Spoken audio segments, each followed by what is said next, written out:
There is a narrative that has been going around, and it talks about putting yourself first. That you cannot make others happy unless you're happy yourself. Something like, you cannot pour from an empty cup, which on one hand is right, but has been blown out of proportion. This has birthed the era of selfishness. Selfish? Did you know that the word did not exist until the late 2000s? Well, now you know. It is so often that you will find ladies taking selfies almost everywhere, even in the bathroom mirrors. In a group of friends taking selfies, each one of them will be looking out for their best self. Just try it. When the Bible said, love your neighbor as you love yourself, God did not mean love yourself first and then your neighbor, but rather to do to your neighbor what you would want to be done to you. And not because love is the greatest gift of all. When it's not done correctly, it leads to too much misery in our society, communities, and more so within our families. Today, I would like to give you examples where self-love is being exercised and the consequences. Welcome back to Life Talk with Dusie. Here we talk about everything love, life, and relationships. If this is your cup of tea, kindly subscribe and even share the video with your family and friends. I know you are seeking to better yourself, so now listen carefully. One of these points could turn your life around. Number 1. Making your career a priority rather than family. This is especially for women, and we all know it's a disaster when family is not put first. A mother of little children gets a high-paying job outside the country and quickly leaves the family behind because it makes her happy. And of course, her selfish thinking is that she will send money home and gifts, yet her presence is most important. Number 2. Choosing to leave your little children in daycare or at home with a maid instead of being with them. I do not want to go into details of the importance of a mother in a child's life, especially under the age of 3. But well, women today say that staying home is boring. What happened to sacrifice? If only we put the needs of our children first before our own, we would see that they need us much more than the gadgets we so effortlessly gift them.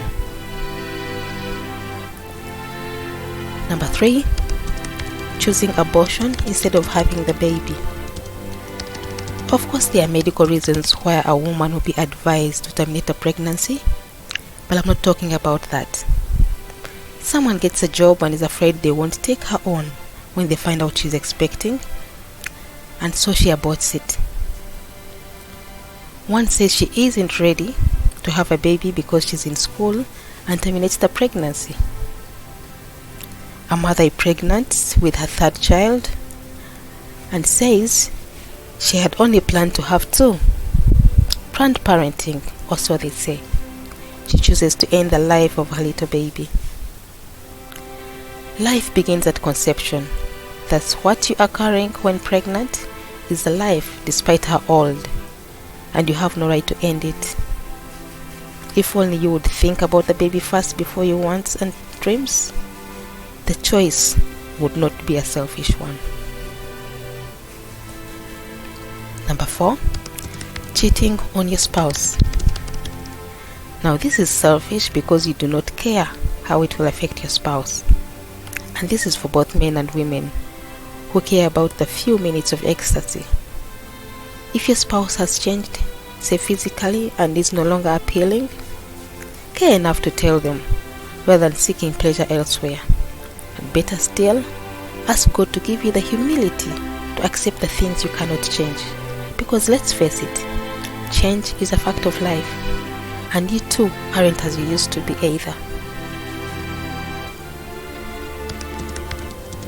Number 5. Refusing to breastfeed. Shocked? I bet you are. I too was pretty taken back when I heard that some ladies choose not to breastfeed so that their breasts do not lose shape. That is so selfish, and I need not to emphasize how important breast milk is for the baby. Unless you cannot breastfeed due to some medical reasons, it's inhuman to refuse to breastfeed your little one. But again, where else do you have them? The breasts, I mean. Number 6, not excusing the vulnerable. I do not know if you have noticed this. I mean, very few people pay attention lately.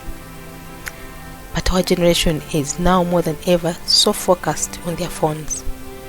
If you use public transport, say taxis or matatus like me, you have probably noticed that very rarely will a younger person leave the good comfortable seat for an elderly person, disabled or even pregnant lady, so that they can take the back seats that are hard to get to. Because I came first, or I must sit comfortably, or to each their own mentality, has robbed the elderly of their respect. Number 7, letting the body go. For women, it mostly happens after childbirth, when everything seems different. Appetites are high, and in most cases, there is hardly time for oneself, until you look in the mirror months later to be greeted by a fat lady looking back at you. Self-pity and false assurance sets in, that everyone knows I birthed the baby, and my husband should appreciate. As long as you are happy, they often say. And social media says, self-love is the goal. For men, it's the pot belly that greets us, and it often gets bigger because there is laziness to exercise, and yet one must eat. Fact is that being overweight isn't healthy at all. First and foremost, your body is God's temple, and you should take good care of it. And 2, if you are married, your body belongs to your spouse, so you have to look appealing and keep in shape to perform your marital duties. And 3, you have to stay in shape so that you are active with your children, for playtime is very important in creating that much needed bond. Number 8, divorce.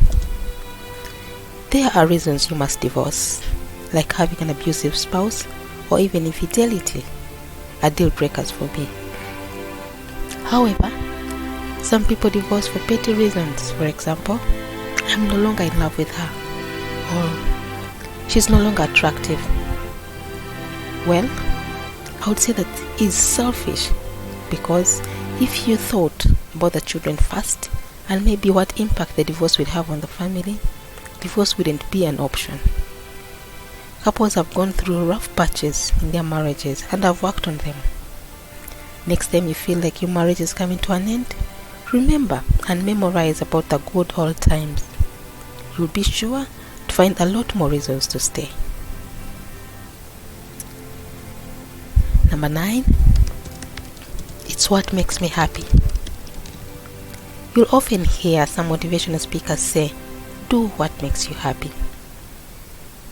And it of course feels so sweet and true. When God gave us commands, it was about pleasing Him and not us. Most of the things that make us happy aren't even good for us. Take an example of the foods we eat. If it was about happiness, most of us would probably eat French fries, KFC, burgers, or even pizzas for dinner. But we all know that is not healthy. We would get overweight and hate ourselves. And now this is a true story. One day I shaved off my hair because, well, it was in style, easy to maintain, and for some reason I was tired of wearing long hair. I completely disregarded the fact that my husband loves long hair because of my selfishness. My husband boldly told me that my long hair was one of the reasons he was attracted to me, and I shouldn't have shaved it off. This often happens in marriage, and unfortunately, most people aren't bold enough to point out the facts. We tend to overlook the little things that we love about each other, take them for granted, and seek our own desires. Number 10. Not having children by choice. These days, people are obsessed with amassing wealth and in the shortest possible time. They have a stupid notion that having children will stand in their way because children are expensive.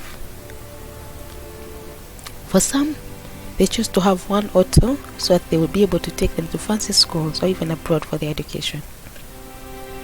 And for some, they want to enjoy their life and travel the world without the burden of the children.